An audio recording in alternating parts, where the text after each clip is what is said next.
Hi Taurus, welcome to your end of April 2021 General Tarot Update. It's Raina here. Let's see. I'm gonna...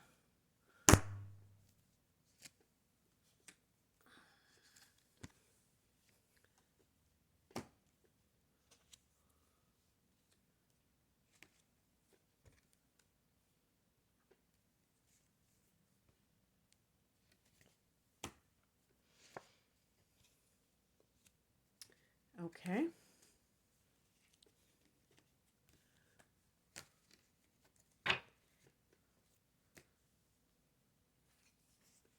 The heart of the matter is the Ten of Swords, and this is a card that's pretty self-explanatory if you look at it. This is about betrayal for some people. For other people, this is something that has already occurred, and now you're in an upswing because you've experienced the end of that negative period in your life. And so I don't know about you, but there have been times in my life where I kind of knew that I was going into a new phase, where I knew that the worst was over, and I just knew it, and it did turn out that way. And it's not always those major events. It can be something very subtle, but you just kind of feel like it's symbolic of things not being as bad anymore. And so that can actually it can actually be a card of hope, even though a lot of times we think of it as something that is rather dramatically negative. It doesn't have to be that way 100% of the time. And this can also be your way of looking at life. Swords can relate to your thoughts, and this can be negativity that you are generating within yourself. Maybe you need to let go of something or someone, and you are, Taurus is a fixed sign. Maybe you're kind of obsessed about someone or a situation, and you find it hard to let go, and you're creating your own unhappiness. Maybe you're getting divorced, something that is an ending that you don't necessarily, it wasn't your wanting. It wasn't something that you wanted. The thing is, one of the big ones that this can be is the death of an illusion. And that's what they talk about in my book, Tarot Plain and Simple, because that's such a card that goes along with this, the Ace of Swords in the past position, which is about, to me, seeing things as they really are and kind of gaining that mental clarity, kind of coming out of that illusion and being ready to think about something in a new way, or starting a new thing in your life, but coming from a place where you've been through a lot of strife in order to get there. And I think part of it is that when, let's say it's a relationship issue and you have, you're getting divorced, let's say what I just said earlier, and you didn't want to get divorced. The other person is the one who initiated it, and you have all this negative energy, mental energy surrounding it because you're of what you take it to mean. But when you think about it, and that's where the mental clarity comes in, you realize, something, I wasn't happy in that marriage. So even though the other person initiated it, and you may feel out of control or feel rejected or what have you, when you're honest with yourself, you realize that actually that person did you a favor. Maybe that person wasn't good to you. So some of these things turn out to be blessings in disguise, even though in the moment it feels like the end of the world. So even like a job, and even if you were betrayed in the workplace and it led to your dismissal, you might realize that it was for the best. And the higher message card goes along with that too. This is the Eight of Cups, and this is like leaving what no longer serves you. But some of you may have like declined to do that, and maybe this is the end result of that. You're having to face the fact that you stayed somewhere too long. One thing that I didn't mention at the beginning of this reading, in talking about astrology, is that there's going to be a full moon in your opposite sign of Scorpio about a week from this recording, which is on April 19th, so around the 26th or the 27th, wherever you live. And this can be,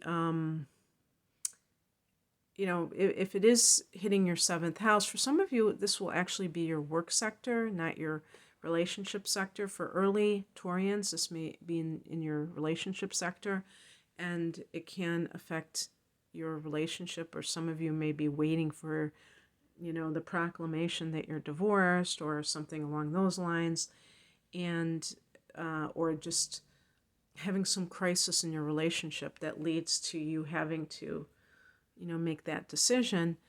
But for others, it will be in the 6th house, but it can have the same,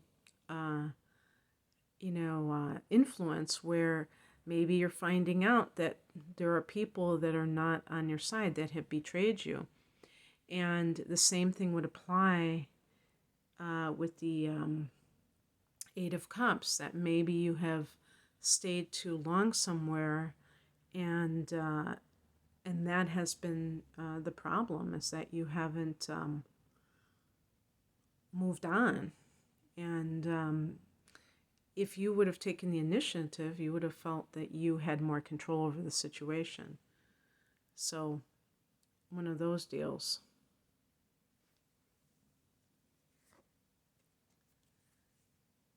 What crosses you is the Five of Pentacles, and this is actually Mercury in Taurus, so it's your sign in the position of when Mercury is inhabiting Taurus. And it means, in astrology, Mercury in Taurus, if somebody possesses this in their natal chart, or even if we're talking about a transit, we're talking about a very practical mind, but a mind that is concerned or even consumed with thinking about money, thinking about employment. And it is associated with lack consciousness. And probably because there's a rigidity to it, there's kind of a narrowness, because, if you just focus on money and to the exclusion of other factors, you can be too narrow in what will make you happy. Some of these things, I feel like that's one of the reasons why you stay there, is a fear of not being able to make money. I won't be able to do it somewhere else. That's where lack consciousness comes in, where somebody feels like, I'll never be able to make as much money somewhere else as I'm making here. Whatever you tell yourself to keep yourself in that predictable pattern, because it's your comfort zone. And then you experience these negative things because, and the same thing with relationship, I'll never be able to find another person. And then you have to deal with somebody who's not respecting you, who's cheating on you, or who's whatever, and if you would have had the guts or the ability to walk away, you could have been the one in the driver's seat, and now you have to kind of react to situations rather than act because of them. What's coming in is the Three of Cups. This is a card of, maybe touching base with your friends and getting their, I don't know about sympathy, but their support. for whatever changes are happening in your life. And one thing to really make aware to some of you Taurus people that you may not be aware of is that later this year there's going to be an eclipse in your sign on November 19th to be exact. So actually, now that I think about that, that's 6 months from now exactly, isn't it? And the point of that is to prepare you for change that is inevitable in your life, starting then and going throughout 2022. So even if you choose not to act in your life, these eclipses are more likely to push you into new situations. So you can either allow them to happen or you can resist them, but change may be coming, like it or not. And that can be in all areas of your life, including your relationships too. The outcome is the Strength card, and this is a card of feeling a lot more confident and having greater self-esteem. And yeah, this is kind of the outcome a lot of times when you've been through the ringer and you emerge having landed on your feet, is a sense that you haven't been destroyed by something, but you've actually been strengthened by it in some way. So when you come out of an ordeal like that, so one of these types of readings, I mean, it ends on a good note because there is that sense that